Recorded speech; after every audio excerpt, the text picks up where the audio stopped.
ಮಾಡಲ್ಲ. ಯಾಕೆ ಮಾಡಿಲ್ಲ? ಇಡೀ ರಾಜ್ಯದ ತುಂಬ ಎಲ್ಲ ಕಡೆ ಸುತ್ತಾಕಿದಾರ. ಕೆಲವು ಕಡೆ ಉಳಿದಿರ್ಬೋದು ಅಷ್ಟೇ. ನಮ್ಮ ಜಿಲ್ಲೆಯಲ್ಲಿ ಇರೋದು 3 ತಾಲೂಕು ಐಡೆಂಟಿಫೈ ಮಾಡಿದ್ದಾರೆ. ಯರಗಟ್ಟಿ, ರಾಮದುರ್ಗ, ಸವದತ್ತಿ ಮಾತ್ರ 3.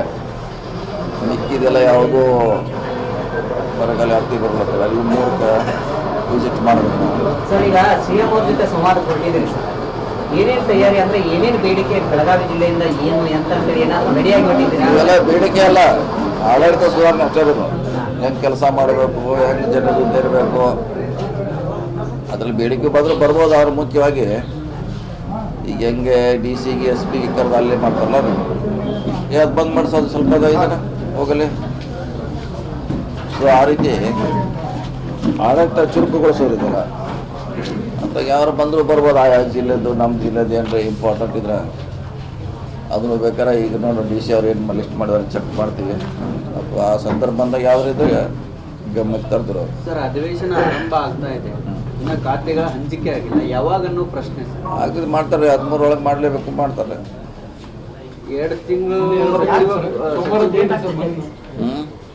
ಏನು ಏನಾದರೂ ಗೊಂದಲ ಆಗ್ತಾ ಇದೆ ಅಂದ್ರೆ ಹೆಂಗೆ ಸರ್? ಏನು ಸಮಸ್ಯೆ ಆಗ್ತಾ ಇದೆ? ಗೊಂದಲ ಏನಿಲ್ಲ, ಗೊಂದಲ ಅಂತ ಇಲ್ವೇ ಇಲ್ಲ. ಮಾಡಲೇಬೇಕು, ಮಾಡತ್ತಾರೆ. ಅದೇನು ಪ್ರಶ್ನೆ ಮಾಡಲೇಬೇಕಿಲ್ಲ. ಈಗ 13 ಒಳಗೆ ಮಾಡಬೇಕು. ಸಚಿವರ ಆಯ್ಕೆಗೆ 2 ತಿಂಗಳಾದ್ರು ಇದಕ್ಕೆ ಇನ್ನೂ ಎಷ್ಟು ದಿನ ಬೇಕು ಅನ್ನೋಂಥದ್ದು. ಇದಕ್ಕಂತ ಡೆಡ್ಲೈನ್ ಇದೆಲ್ಲ. 13 ಒಳಗಂತ ಪ್ರಶ್ನೆ ಮಾಡಂಗಿಲ್ಲ. 13 ಒಳಗೆ ಮಾಡಲೇಬೇಕು. ನಿನ್ನೆ ಆಗತ್ತೆ ಅಂತ ಹೇಳಿ ಎಲ್ಲರೂ ಅಂದ್ಕೊಂಡಿದ್ರು. ಕೊನೆ ಕ್ಷಣಕ್ಕೆ ಇವತ್ತು ಅಂತ ಹೇಳಿ ಹೇಳ್ತಾ ಇದ್ದಾರೆ. ಈಗ 2 ದಿನ ಅಂತ ಹೇಳಿ ಸರ್, 2 ದಿನ ಅದು ತಯಾರಿನೇ ಮಾಡ್ಕೊಳ್ಬೇಕಲ್ಲ. ಅದು ಇದ್ರ ಬಗ್ಗೆ ಇಲಾಖೆ ಬಗ್ಗೆ ತಿಳ್ಕೊಳ್ಬೇಕು, ಉತ್ತರ ಕೊಡ್ಬೇಕು. ಅಧಿವೇಶನದಲ್ಲಿ ಏನ್ ಮಾಡ್ತಾರೆ ಅನ್ನೋದು ಸಚಿವರು ಇಲ್ಲ. ನಮ್ಮ ಪ್ರಶ್ನೋತ್ತರ ಪ್ರಾರಂಭ ಹೋದು ಮುಂದಿನ ಸೋಮವಾರ ಇದ್ದಾರೆ. ಈಗಿಲ್ಲ, ಈಗ 2 ದಿವಸನಾಗ ಏನು ಪ್ರಶ್ನೋತ್ತರ ಇಲ್ಲ. ಏನಿದ್ರು 17ರಿಂದ ಪ್ರಾರಂಭ ಇದೆ ಅದು. ಸರ್, ಈಗ ರೀಶಫಲ್ ಆಗೋ ಡಿಸ್ಕಷನ್ ಮತ್ತೆ ನಡೀತಿದೆ. ಕೆಲವು ಸಚಿವರನ್ನ ಡ್ರಾಪ್ ಮಾಡ್ತಾರೆ, ಹೊಸಬ್ರನ್ನ ಇನ್ಕ್ಲೂಡ್ ಮಾಡ್ತಾರೆ. ಇಲ್ಲ, ಅದ್ರ ಬಗ್ಗೆ ನಮಗೇನು ಗೊತ್ತಿಲ್ಲ. ಅದು ಬಹುಶಃ ಅಂತ ಸಂದರ್ಭ ಭಾಗ್ಯ ಅಂತ ನಾಗೇಂದ್ರ ಅವ್ರನ್ನ 10 ಸಚಿವ ಸಂಪುಟದಲ್ಲಿ ತೆಗೆದುಕೊಂಡು ಈ ವಿರೋಧ ಪಕ್ಷದವ್ರನ್ನ ತೆಗಿರಿ ಅಂತ ವಾಪಸ್ ಮಾಡ್ತಾರೆ. ನಾಯಕ ಸಮಾಜದ ನಾಯಕರಾಗಿ ಯಾವುದ್ರಾಗ ಅದನ್ನ ಮಾಡ್ಕೋತೀರಿ ಅಂತ ಹೇಳಿ ಈಗ ಮಂತ್ರಿ ಅಂತ ಮಾಡಿದ್ದಾರೆ, ಅವರು ಮಂತ್ರಿ ಆಗಿದ್ದಾರೆ. ಸೊ ಅದನ್ನು ತೆಗೆಯುವಂಥ ಪ್ರಶ್ನೆಗೆ ಉದ್ಭವಿಸೋದಿಲ್ಲ. ಯಾಕಂದರೆ ಈಗಾಗಲೇ ಅವ್ರ ಮ್ಯಾಗ ನಮ್ಮ ಲೋಕಾಯುಕ್ತ ಎನ್ಕ್ವೈರಿ ಮಾಡಿದೆ. ಅವ್ರ ಮೇಲೆ SIT ಮಾಡಿದ್ದಾರೆ. ಏನೂ ಆರೋಪ ಇಲ್ಲ ಅಂತ ಅವ್ರು ಕೊಟ್ಟಿದ್ದಾರೆ. ಆಧಾರ ಮ್ಯಾಗ ಅವ್ರಿಗೆ ಮಾಡಿದ್ದಾರೆ ಅಷ್ಟೇ. ಕೆಲವೊಂದು ಕಾನೂನಾತ್ಮಕ ವಿಚಾರಗಳನ್ನೆಲ್ಲ ಪರಿಶೀಲನೆ ಮಾಡಿ ಸಚಿವ ಸ್ಥಾನ ಕೊಟ್ಟಿದ್ದಾರೆ ಮಾಡಿದ್ದಾರೆ ಈಗಾಗಲೇ. ಮತ್ತು ಆ ಟೀಮ್ ಈಗಾಗಲೇ ವರದಿ ಕೊಟ್ಟಿದ್ರೆ. ಆದರೆ ಏನೋ ಇಡೀ CBI ಅವ್ರು ಮಾತ್ರ ಅವರು ಚಾರ್ಜ್ ಶೀಟ್ ಮಾಡಿದ್ದಾರೆ. ಅವರು ಕೇಸ್ನಲ್ಲಿ ಮುಂದುವರಿದ್ದಾರೆ. ನಮ್ಮವರು ಕ್ಲೋಸ್ ಮಾಡಿದ್ದಾರೆ. ಈಗಾಗಲೇ ವಾಪಸ್ ಬಂದಿದ್ದಿಲ್ಲ, ಸರ್ಕಾರಕ್ಕೆ ಬಂದಿದ್ದೀರಲ್ಲ, ರಿಕವರಿ ಮಾಡಿದ್ದಾರೆ. ಜೊತೆಗೆ ಮನೆ ಸಚಿವ ಸಂಪುಟ ಸಂದರ್ಭದಲ್ಲಿ ನಿಯಮ ಉಲ್ಲಂಘನೆ ಮಾಡಿ ದೆಹಲಿಗೆ ಹೋದ್ರು ಅಂತ ಹೇಳಿ ಬಿಜೆಪಿ ಇಲ್ಲ, ಅದು ಗೊತ್ತಿಲ್ಲ. ಇವತ್ತಿನ ಪೇಪರ್ ನೋಡಿ ನಮಗೇನೋ ಹೈಕೋರ್ಟ್ ಪರ್ಮಿಷನ್ ಕೊಟ್ಟಿದೆ ಅಡ್ಡಾಡ್ಲಿಕ್ಕೆ ಅಂತ ಹೇಳಿದ್ದಾರೆ. ಸೊ ಅದು ಇಲ್ಲಾಂದ್ರೆ ಅದನ್ನ ಅವರೇ ಸ್ಪಷ್ಟೀಕರಣ ಕೊಡಬೇಕು. ಯಾಕಂದ್ರೆ ಆ ಒಂದು ಸಮುದಾಯಕ್ಕೆ ಇವರು ಅನ್ಯಾಯ ಮಾಡಿದ್ರು ಅನ್ನೋದು ನಾಗೇಂದ್ರ ಅವ್ರನ್ನ ತಗೊಂಡು ST ಸಮುದಾಯಕ್ಕೆ ಅವ್ರ ಮೇಲೆ ಆಲ್ರೆಡಿ ಆರೋಪ ಇತ್ತು.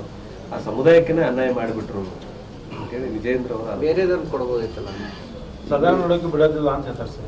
ನೋಡೋಣ, ಅದು ಮಾಮಾಗ ಸ್ಟಾರ್ಟ್ ಆದ್ಮೇಲೆ ನೋಡೋಣ. ಈಗಂತ ಸರ್ಕಾರ ನಮ್ಮ ಪಕ್ಷ ಯಾರು ಬೇಕೋ ಅವನ್ನ ಅಳದು ತೂಗಿ ಮಾಡಿದೆ. ಇನ್ನು ಮುಂದೆ ಸದನಲ್ಲಿ ಏನು ಯಾವ ಕಡೆ ಓದಿದ್ದು ನೋಡೋಣ, ಅಲ್ಲಿ ಹೋಗ್ಯಾಟ್ ಮಾಡೋಣ. ಸರ್, ಈಗ ಈ ಸಂಪುಟ ವಿಸ್ತರಣೆ ಸಂದರ್ಭದಲ್ಲಿ 2 ಪ್ರಮುಖ ವಿಚಾರ ಚರ್ಚೆ ಆಗುತ್ತೆ. ಒಂದು, ತಮಗೆ DCM ಕೊಡ್ತಾರೆ ತಮಗೆ ಮತ್ತು MB ಪಾಟೀಲ್ ಅಂತ ಹೇಳಿ. ಆದರೆ ಸಂಪುಟ ವಿಸ್ತರಣೆ ನಂತರ ಅದು ಒಮ್ಮೆ ತಣ್ಣಗಾಗ್ಬಿಡ್ತಾರೆ. ಚರ್ಚೆ ಆಗಿತ್ತು ನಿಜಾನ? ಚರ್ಚೆ ಆಗಿದ್ದು ನಿಜ, ಚರ್ಚೆ ಆಗಿತ್ತು. ಅದ್ರಾಗೆ ಸದ್ಯ ಮಾಡಿಲ್ಲ. ಮುಂದೆ ಅದ್ರ ಬಗ್ಗೆ ಚರ್ಚೆ ಮಾಡ್ಬೋದು ಪಕ್ಷ. ಏನು ನಿರೀಕ್ಷೆ ಇದೆ ಸರ್? ಗೊತ್ತಿಲ್ಲ, ಏನು ಮಾಡ್ತಾರೆ ಅದೇ ಅಂತಿಮ. ಈಗ ನಾವು ಬೇಡಿಲ್ಲ, ನಾವು ಯಾರು ಡಿಮಾಂಡ್ ಮಾಡಿಲ್ಲ. ಅವರೇ ಪಕ್ಷದ ಹಿತದೃಷ್ಟಿಯಿಂದ ಚರ್ಚೆ ನಡೀತಾ ಇತ್ತು. ನೀವು ಹೇಳ್ದಂಗೆ ಒಂದೇ ಸಾರಿ ಅದು ಈಗ ಚರ್ಚೆಯಲ್ಲಿ ಇಲ್ಲ.